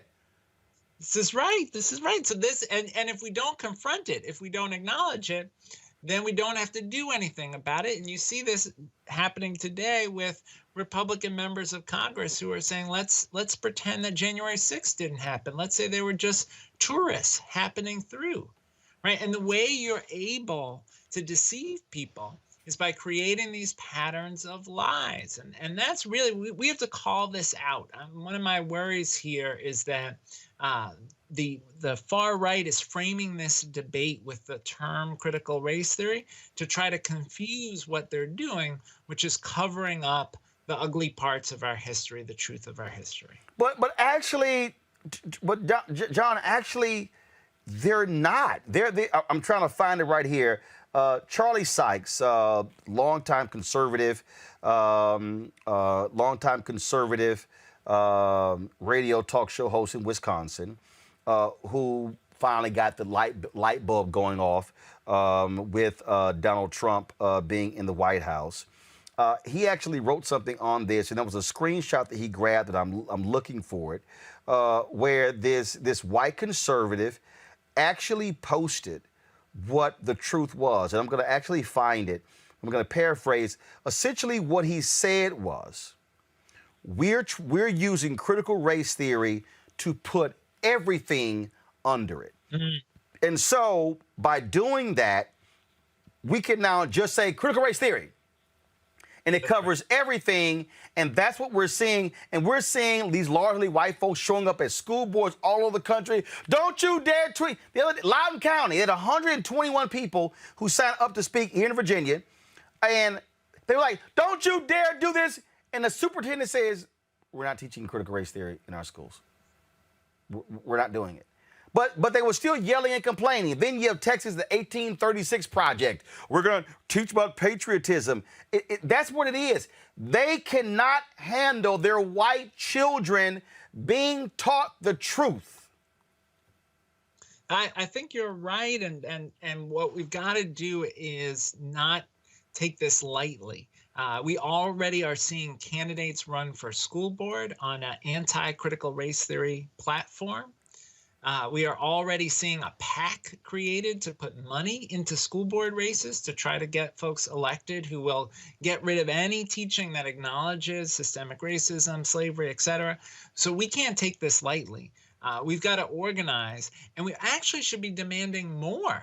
In my view, in our schools, we don't do enough to teach about our full history. We don't do enough to teach examples of Black excellence, Latino excellence, Native American excellence, Asian American excellence. We don't have enough authors of color in our English language arts classrooms. And this is not just something that's beneficial for students of color, it's beneficial for white students. White students need to be prepared for a diverse world. And that means they need to be exposed to the truth in our history curriculum, and they need to be exposed to diverse experiences in English language arts. And actually, it's too painful for them. Before I go to my panel next, and again, I'm still trying to find that screenshot of what the guy posted, because he actually was just admitting what the whole truth is in terms of critical race theory. Here's why what you just said is important. And people who are watching need to be very mindful of what you just said and why this thing matters. Here's what happened in Texas. What people don't realize about my native Texas is that Democrats used to control all statewide positions in Texas. The first Republican who was elected in Texas to statewide office was Senator John Tower. That was like 84, okay? So how did the takeover of Texas by Republicans begin? It wasn't George W. Bush beating Governor Ann Richards in 1988. That's not what it was. What it was they actually ran for the Texas Board of Education. Conservatives took over a majority of the Texas Board of Education because they understood that's who controlled curriculum and textbooks.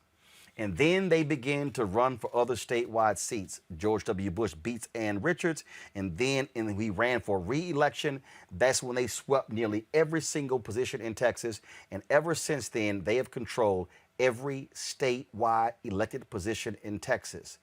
But it was the State Board of Education that was the vehicle that started the domination of conservatives in Texas. That's right. I mean, this is political strategy. And unfortunately, the far right has been very good at political strategy and playing the long game. And those of us on the progressive side have not always been as smart. It's why we need to run candidates for every office. We need to pay attention to who's running for school board, who's running for state legislative races. And we have to have folks of color run. I'm running for governor in Maryland because I think I can make a positive difference in people's lives, make sure government is a force for good in people's lives. I hope people will join me in a movement in Maryland for a more equitable and just future. I hope they'll follow us at johnkingforgovernor.com. But we need to stand up and run. When I was teaching high school civics, I would say to my students, if you have good ideas, if you think your leadership can make a difference in people's lives, you should run. We need folks who are listening to this and are frustrated and say we need to tell the truth in our schools. They need to sign up to run for school board. Questions from our panel. I'm going to start with Kelly first. Your question for John King. Hi, thanks for being here. Maryland is my home state, so I am anxious to see how you fare in this gubernatorial election. My question for you is, when it comes to critical race theory, why do you think it is a hard concept to grasp, in that all it's doing at its core is teaching Black people about themselves and how other races interact with other races and how things just work together, like the actual truth of how things have come to be in this country. But also, is there a plan in your platform to not only incorporate CRT, but to make sure that it is digestible at every grade level, considering that you are an educator, and it is possible for it to be embedded in curriculum at every grade level? Before you answer that, John, I'll say this here. The people who are criticizing critical race theory have no idea what the hell critical race theory is. And so that's part of the problem. They literally have no idea. They're just, again, they're lumping anything that tied, if it just has race in it, oh, that's critical race theory. They're putting everything under it. Go ahead. That's right. It's political branding, right? But I guess what I'd say is, I think our task has to be to make sure that students learn the full truth of our history. In Maryland, we just passed major school funding reform that's going to get more resources to our schools, pay our teachers better. And as we do that, we have an opportunity to influence teacher training and make sure that teachers are prepared to teach that full history, because maybe they didn't get it themselves in school. Maybe they didn't learn about the Tulsa Race Massacre. Maybe they didn't learn about Japanese American internment. So we got to make sure that teachers are trained around that. We have to make sure that even at the elementary level, that teachers are conscious of, oh, the books that we read, the stories we read, do students get a chance to see themselves? Do they have what I like to call windows and mirrors, opportunities to see themselves reflected, and also opportunities to see worlds beyond their own? So that teacher training is critical, and sending a clear message from the governor all the way down that this is a state that is committed to equity, that is committed to opportunity for everyone, regardless of race or zip code, that we're committed to grappling with the truth of our history. Because I really think part of what happens here is people are afraid this is painful to talk about.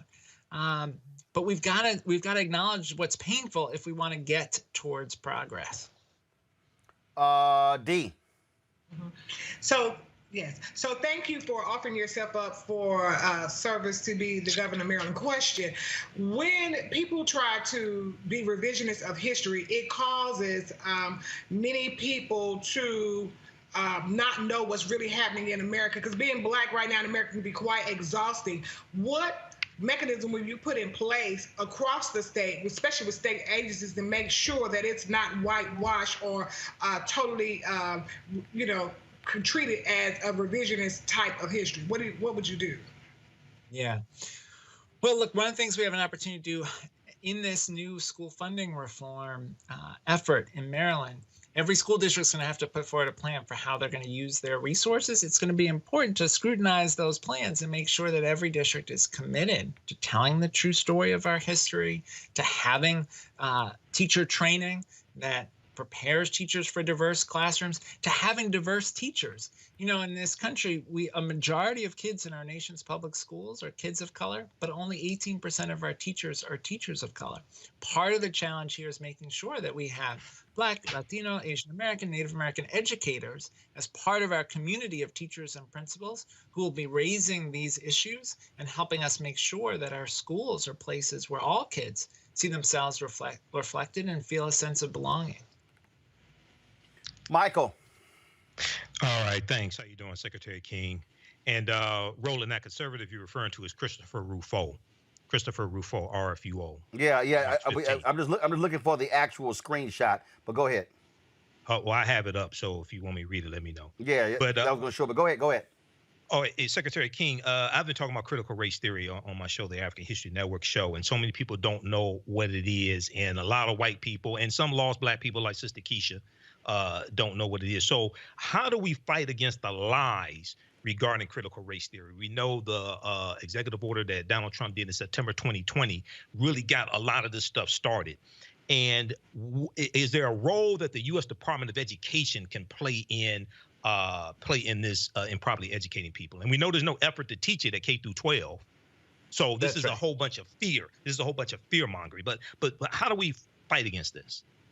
Yeah, I think, look, we need the Secretary Cardona, to use the bully pulpit of his role as secretary to help explain what we are trying to do here, to get past the label of critical race theory and say, look, we're trying to make sure that students understand the history of how we got here. If you're going to understand what's being done today to keep people from voting, you need to understand what happened during Reconstruction and the way in which the Ku Klux Klan and states in the South systematically deprive people of the right to vote. Because if you understand how that worked in the late 1800s, then you will understand what is taking place today in so many states. We need to explain that for students to understand what's happening with anti-immigrant hatred, anti-Asian American hatred, that there's a history in this country of persecuting and abusing new immigrant populations. And if students understand that history, then we are less likely as a society to repeat it. But I think we've really got to talk through the substance of what we're trying to achieve and get past that label of critical race theory, which obviously is about a body of legal scholarship and not something that anyone's talking about in first grade. Absolutely, absolutely. So the thing here, again, John, that I have been trying to let our folks know over and over and over and over again, that even when you look at the rise of Trump, he was pressing the buttons of white fear.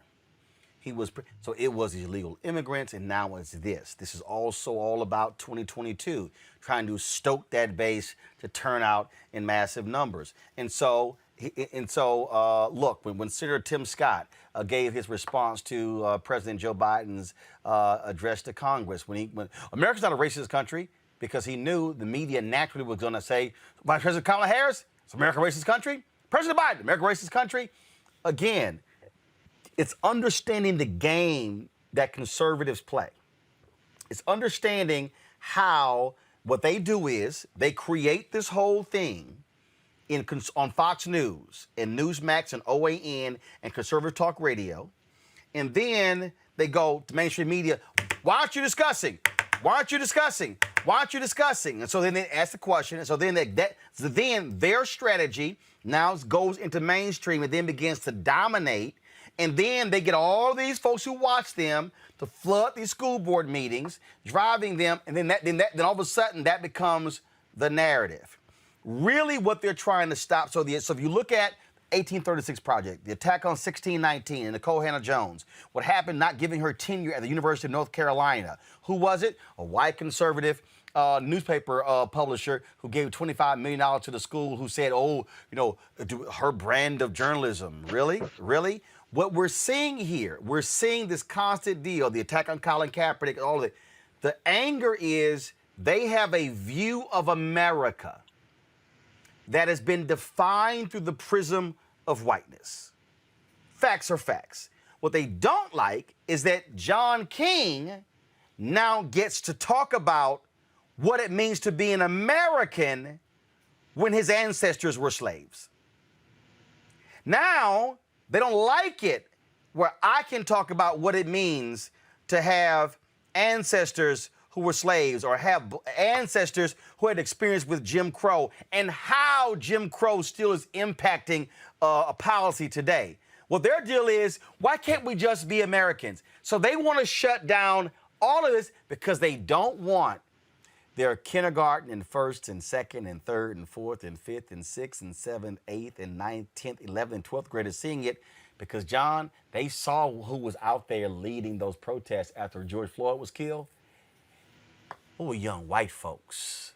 That's what they're afraid of. They are afraid of young white people now going, damn, is that what really happened? That's not what I was taught. That's the fear. That's right. That's right. And there's a potential coalition of a multiracial coalition of folks in the middle class, the working class, low-income folks who want a set of things from government, who wish there was paid family leave, who wish we had at least a $15 minimum wage, who wish we had a real right to health care in this country. And a way to prevent the organization of that coalition is to distract with things like critical race theory debates and these angry school board meetings. It's all an attempt to keep the focus on culture wars rather than a focus on this multiracial coalition for economic and racial justice. And our job, I think, is to out-organize them, not take them too lightly, understand the game here, and then out-organize, outwork, and build that coalition that can transform the country in positive ways. Indeed. You're running for governor of Maryland. What's your main focus? Well, it's really about making sure state government is a force for good in people's lives, that everyone can get a quality education, that we have an economy that is growing and creating job opportunities for everyone in every corner of the state, that no marginalized folks are left behind in that economic growth, making sure that we protect our environment, that we take seriously the threat of climate change and the environmental injustice that communities are experiencing, and that we take on racial equity issues and ensure that opportunity isn't defined by your race, by where you live in the state, by your immigration status, by the language you speak. Everybody should have a seat at the table. That's what my race is about. I hope people will follow us. All right. John King, always glad to have you on the show. We certainly appreciate it. Look forward to having you back. Thanks so much. Good to see you. All right. Thank you very much. All right. I want to thank my panel, Michael D. as well as Kelly, for being on today's show. Thank you so very much, folks. We appreciate all of you who watch us and support us. Please join our Bring the Funk fan club. Again, you can do so via Cash App, $RM Unfiltered, PayPal.me/R Martin Unfiltered, Venmo.com/RM Unfiltered. Zelle is Roland at RolandSMartin.com, Roland at RolandMartinUnfiltered.com. I showed y'all yesterday our new office space where we're going to be moving into. Got some great things we have planned. And so your dollars makes it possible for us to be able to do the things that we do. And so we certainly appreciate it. And thank you so very much. Next week, of course, is Juneteenth. We're going to be celebrating Juneteenth every single day next week. So look forward to our special content next week. And y'all, for all the other mainstream media people, they just discovered Tulsa. They just discovered Juneteenth.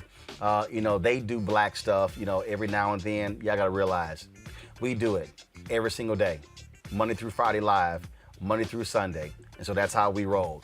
After the show, we're going to stream that news conference, the full news conference that Attorney General Merrick Garland had today, where he talked about the importance of voting rights and what his plan is. And so you want to tune into that as well. Folks, we always end the show showing you the folks who are contributors to our show, everybody who gives, whether they give $1, whether they give $30,000, are members of our fan club. And so we always show them appreciation every Friday with the roll call. I'll see you guys on Monday.